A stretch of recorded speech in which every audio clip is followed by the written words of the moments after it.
મિત્રો, આજે આપણે પ્રકરણ 6 ભૂમિતિનું માળખું નો અભ્યાસ કરીશું.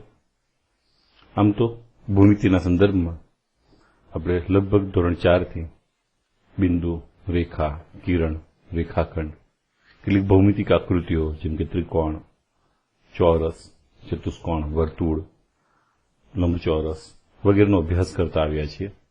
અહીંયા આપણે પહેલા એના ઇતિહાસનો પરિચય મેળવીશું.